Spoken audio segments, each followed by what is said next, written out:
Welcome back to the Complete History of Coffee, Episode 22, The Prohibition. Grab your favorite non-alcoholic beverage and let's get started.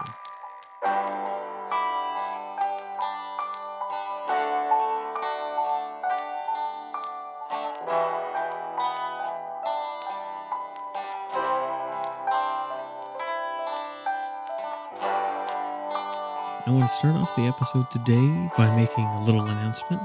We recently launched our own merch line for the show, so if you're interested in picking up some sweet swag, then definitely head over to the Complete History podcast series on any social media platform where you'll find a link to the website for our merch. Today we're going to be trying Arbuckle's Ariosa coffee, a coffee which we have spoken about quite a bit on this show. I actually tried to make it the way that it suggests on the packaging, based on the way that they would have originally made it. Essentially, that involves heating it up over a fire, or in this case, on a stove, getting it to a boil, and then you're actually going to add in your coffee and take it off, let it cool down a little bit, leaving a lid on it if you can. After about 3 to 5 minutes, you're going to go ahead and add a splash of cold water to it. As you see in the video version, if you're watching, didn't quite separate the coffee out that much. So the alternative is you can use an eggshell to try to separate out the coffee grounds, but that also didn't work quite as well as I was hoping. So I ended up using a ladle to get some of the coffee out, but ultimately it was turning into cowboy coffee, which, as you remember, this is cowboy coffee, as they were drinking out west back in the day. But personally, I'm not a huge fan of grounds in my coffee, so I went ahead and filtered out about half of it and spooned in about the other half, so that way it wouldn't be completely full of grounds. With that said, we are featuring Arbuckle today because unfortunately, as we're going to find out later in the narrative, they are going to start declining. So I figured before they begin their decline, let's go ahead and try some Arbuckle Ariosa. We start by smelling it. It definitely has a medium roast kind of smell to it. It's not maybe quite as bright as a light roast coffee. It doesn't have those acidic notes in the smell. Also not super roasty like you might expect from like a dark roast. So I'm just guessing it's probably medium roast. Honestly, yeah, it's a pretty mild coffee. Definitely giving me a very medium roast flavor profile. Has a bit of a Latin America aspect to it, but to be honest, I'm almost feeling like it could even have like an Asia Pacific. It tastes a little earthy, herbal, a little spicy, even slightly, like you might expect from an Asian coffee or a Pacific coffee. But definitely am getting a little bit of those subtle, like very subtle, nutty chocolate notes that you might expect from a Latin American coffee. It is a little bit more of a bitter coffee as well. It doesn't really have that acidic aftertaste, so a little bit more bitter than I think I would have anticipated. And I'm not quite sure if that's from the way that I made it, boiling it on a stove or not. But it's not a bad tasting coffee as long as you're okay with a more bitter tasting coffee. So let's go ahead and jump back into the show as we say farewell to Arbuckle for right now. Kickstarting the Roaring Twenties was the Prohibition in America, which began in January of 1920. The very thing which led to flappers, speakeasies, and muscle cars. But this political movement also led coffee to take off even further in America. So let's see how it began. Technically, a temporary wartime prohibition was implemented on November 18th of 1918, which limited alcohol content in drinks to 1.28% as a great way to save grain for the war effort. However, this law was ratified exactly 1 week after the war had already ended. So then, 2 months later, Congress passed the Volstead Act, better known as the Prohibition Act, to create the 18th Amendment to the Constitution. It is interesting to note they did this despite President Woodrow Wilson, who in fact vetoed the bill. But with a two-thirds majority in favor in both the House and Senate, Congress was able to approve the act anyway.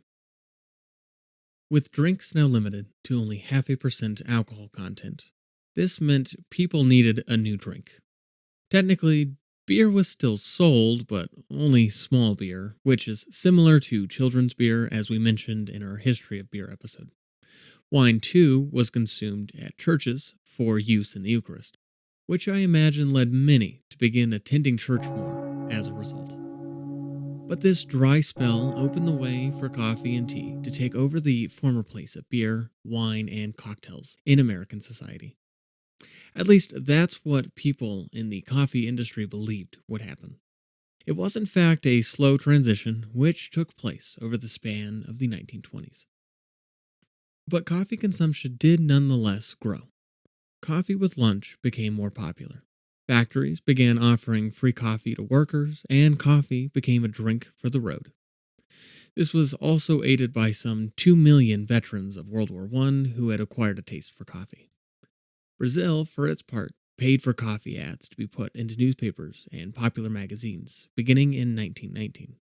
But these ads were rather bland and somewhat predictable. So the following year, coffee ads began attacking Postum and other companies which had tried to slander coffee. They also began placing them in women's and health magazines. The leaders of America's coffee industry also supported this advertising campaign, but with only a fraction of the money that Brazil was spending. Still, though, they were able to finance the making of a film, The Gift of Heaven, which depicted coffee growing. They also got coffee kits into 4th, 5th, and 6th grade classrooms to help encourage coffee to the next generation. A coffee club newsletter was created, which featured a cartoon Colonel Coffee to further entice children over to the dark side.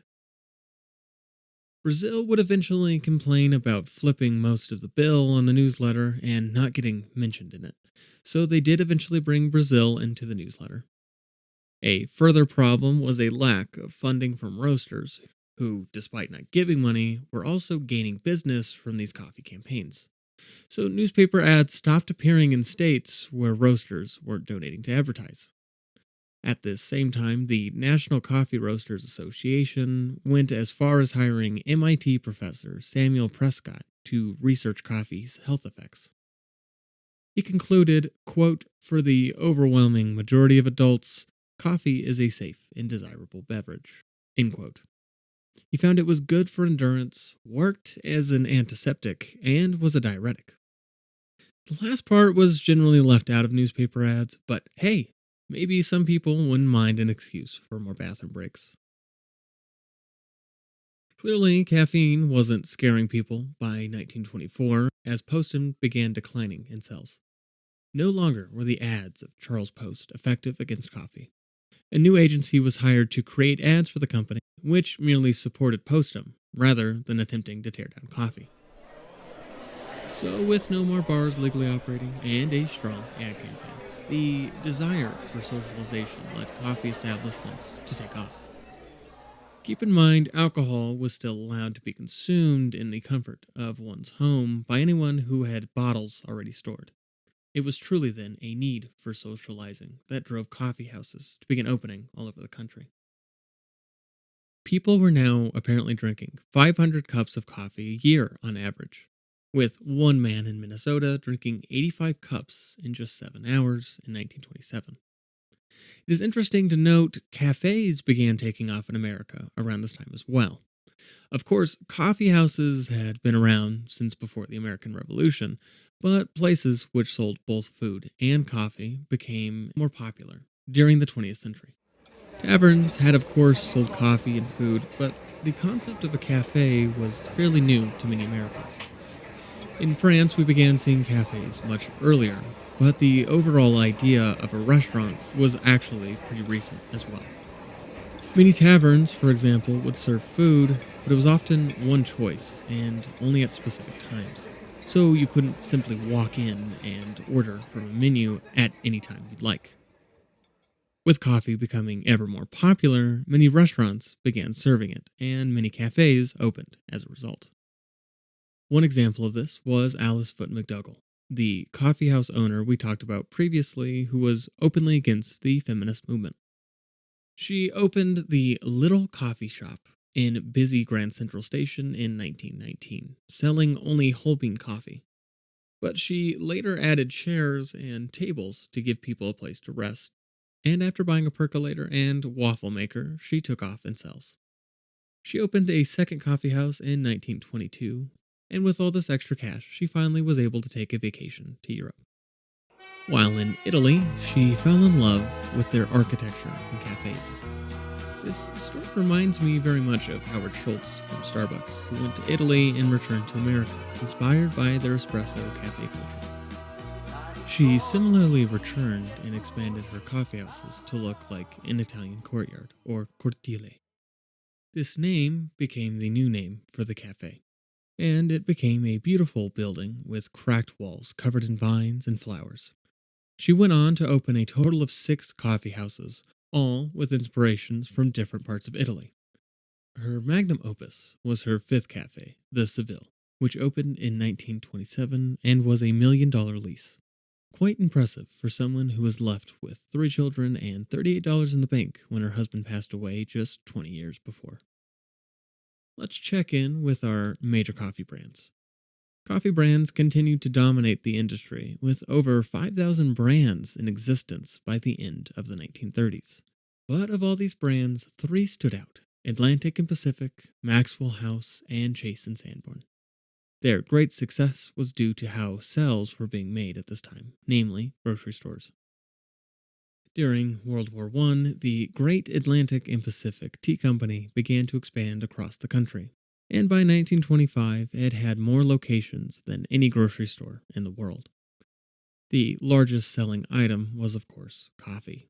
The Jewel Tea Company had actually struggled to expand during World War I, partially due to an absence of young men to work, but also because the U.S. War Department commandeered their new massive coffee roasting plant for use during the war. By the war's end, they had lost half their yearly profits, and strikes by employees led the founders to step down. Luckily, the company was saved by John Hancock. No, unfortunately, this was not the founding father who gave us the term for a signature, nor is it the superhero played by Will Smith. But this John Hancock was able to turn the company's luck around during the 20s, at which time the horse-drawn wagon men were turned into delivery truck drivers. In fact, Mark Pendergast argues it may well have been because of new railroads, Jewel was able to increase their sales, now able to expand their reach to new areas of the country. On the West Coast, we find MJB, Folgers, and Hills Brothers still vying for dominance on the coffee market, slowly expanding their coffee eastward. Seeing the success of Hills Brothers, Folgers adopted their vacuum canning technique, and they began selling their Golden Gate coffee in a red can, directly copying Hills Brothers. In 1921, James Folger II, son of the founders, Jim Folger, passed away of a heart attack, just as his father had. His brother, Ernest Folger, took over the company, and the following year he was assisted by James Folger III, who took over the advertising department. They started by promoting the uniformity of their coffee. Next, they pushed their brand to housewives, suggesting their product was a status symbol with regards to high class, as it was the perfect after-dinner coffee. The Hills brothers at the same time, Austin and Reuben Hills, that is, let their sons start running the business as they shifted into retirement. Under new leadership, the company moved into states from Alaska to New Mexico, saturating every new market they entered with newspaper ads and window displays at every store they could. But even with this increase in sales, a problem developed in the coffee industry around this time, which the Hills brothers had to address. See, some grocery stores were struggling to compete with other stores on their coffee sales, and so began selling coffee brand names at below market price. So in 1920, Hills Brothers and several other companies implemented a minimum price on their coffee. This, in essence, meant these coffee brands would not sell their product to any grocer who wasn't selling their coffee for at least a nickel above wholesale price. There was a lashback by some stores, however, like the large chain Piggly Wiggly, who created an ad which explained Hills Brothers wanted them to raise the price of their coffee, stating, quote, "Shall the consumer be the goat? No, never. 1,000 times no." End quote. Some praised the company for standing up to Piggly Wiggly, while others felt a nickel was hardly a profit margin and was simply a way of creating an image for themselves as some sort of capitalistic hero. Nonetheless, MJB, Folgers, and others were considered by some to be outlaw roasters, leading Hills Brothers to declare their stand as, quote, "a war, not a battle," end quote. This war would ultimately lead to surrender, however, as the Federal Trade Commission sued Hills Brothers in 1925 for price fixing. The company was not stopped by this, however, and continued eastward. They quickly moved across the United States, but found competition in the Midwest. See, in the mid to late 1920s, the Midwest was buying coffee from a mix of brands and local bulk coffee, while the rural areas bought quite a bit from Jewel Tea Company. So in 1928, Hills Brothers moved into Chicago and began putting up ads everywhere, giving out half-pound free samples of coffee and installing store displays. This led to great success. Similarly, they extended into Milwaukee that same year as an unknown brand and became the second most sold brand within 2 months, although Atlantic and Pacific still held the most sales with their 8 o'clock coffee. The following year, in 1928, they launched their new controlled roast method of coffee making. This meant their coffee would have a uniform roast flavor, but as a result, it lost the art of individual roasting. MJB was struggling at this time, in part due to a bad investment in rice, but also because of internal division of the Brandenstein family. See, the brothers Eddie and Charlie changed their names to Branston as to avoid any anti-German sentiment during World War I. But this upset their brother Max and the other siblings, leading to a division in the family. Following the war, they were able to mend their rivalry, but the loss from their investment after a Cuban rice disaster led them into a bankruptcy so bad their brother Manny supposedly died as a result. This seems a little dramatic, but nonetheless, their company was in danger of going under. Around the same time, in 1921, Folgers offered to help bail out MJB if they wanted the assistance. With Max now in charge of the company, they began marketing their coffee as being stronger than other brands, and so the proportions could be cut in half, meaning customers could spend half the amount on coffee. In reality, this meant their coffee was watered down, but it still managed to increase sales.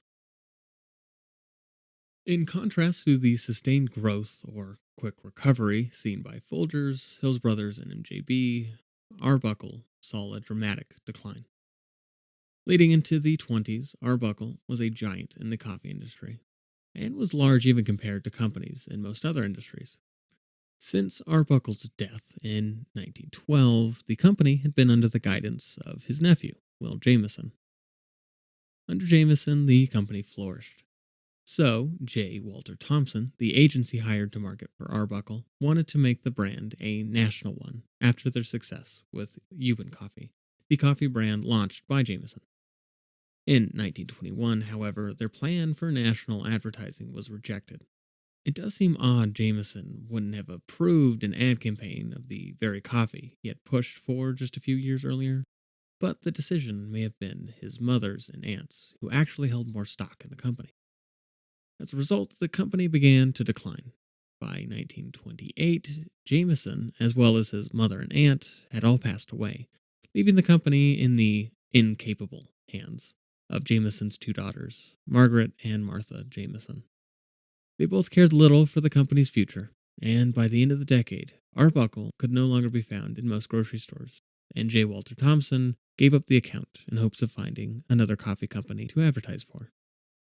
During the 20s, we see the beginning of conglomerates, or large companies who own lots of smaller companies. Technically, conglomeration is not something which really began until the 1960s, but we can still see it happening in our point in the historical narrative.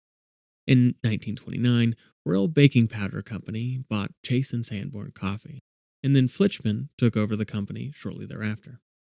The company specialized in selling yeast, which was rather perishable. As a result, they used expiration dates, and so their Chase and Sanborn coffee was also given dates, which allowed ads to suggest its freshness. That same year, in 1929, Post renamed itself to General Foods, now selling Maxwell House Coffee and their anti-coffee Postum under one brand. But what led Maxwell to be bought out by its previous rival? To answer this, we actually follow the story of J. Walter Thompson after they left Arbuckle. In the early 20s, Joel Cheek took Maxwell House Coffee to New York, and it quickly overtook Arbuckle's Ubin in sales. This attracted the attention of J. Walter Thompson, who wished to go into business with them. Initially, Maxwell stuck with its agency, but after a few years, they were wooed over and got the contract in 1924. Part of the reasoning for hiring J. Walter Thompson was likely due to expansion into California, where the agency already had an office. The other reason was likely their use of psychology, under the guidance of John B. Watson. Watson, the father of the new school of psychology known as behaviorism, was hired by the agency to help manipulate consumers. Behaviorism believes stimuli like anger, fear, and love can shape behavior. Essentially, by invoking these emotions, companies could manipulate people into buying their product. Watson was the vice president of the agency by this time, which left the Maxwell account in the hands of James Webb Young. Young was a former door-to-door Bible salesman, which led him into the business world of marketing. He had visited the Maxwell Hotel several times and so wanted to create a southern charm around the coffee brand, similar to that of the hotel. He had already accomplished a similar feat for the agency in his creation of the biography of Aunt Jemima, the pancake syrup brand featuring a southern black woman. The result was a colored ad which featured the old Maxwell House Hotel as a splendid building rather than its actual worn-down appearance by this point. By 1927, Maxwell House was the leading coffee brand in America. This got the attention of Marjorie Post, daughter of C.W. Post, and her millionaire husband, Edward Hutton. Hutton became CEO of Postum Cereal Company in 1923. During this time, they realized the company wasn't growing, so they began acquiring already successful brands, such as Jell-O. In 1928, they approached the Cheek Neal Company and bought them out for $42 million. So now, the once great enemy of coffee owned the largest coffee company in the country. Many family-owned brands would similarly succumb to the pressure of these ever-growing corporations. But these early conglomerates would soon face resistance as the world market would collapse in the Great Depression. So next time, we will follow coffee's story as it faces the greatest economic disaster in modern history. But this economic disaster would eventually come to an end as an even greater threat to the world begins to loom in our story. An event so big that it changed the world we live in today. World War II is on the horizon. This show is written and produced by me, Era Zaffer. If you're not already, please consider supporting this podcast series on Patreon. For the price of a latte a month, you can support this and future projects in the series while getting access to members' episodes, access to transcripts of the show, and a chance to win merch. It is through Patreon support that the show is able to keep going. But if you're not able to support the show financially, then I ask you to please leave a review of the show, as this really helps the show to pop up for new listeners. Make sure to join our communities on social media at the Complete History Podcast Series. If you would like to contact us, you can message us through social media or at our email, completehistorypod@gmail.com. Don't forget to subscribe on whatever platform you listen to this podcast on, and make sure to share it with your family and friends. To close, here's a quote from John Hull Brown. "The habitual use of coffee would greatly promote sobriety, being in itself a cordial stimulant. It is a most powerful antidote to the temptation of spirituous liquors.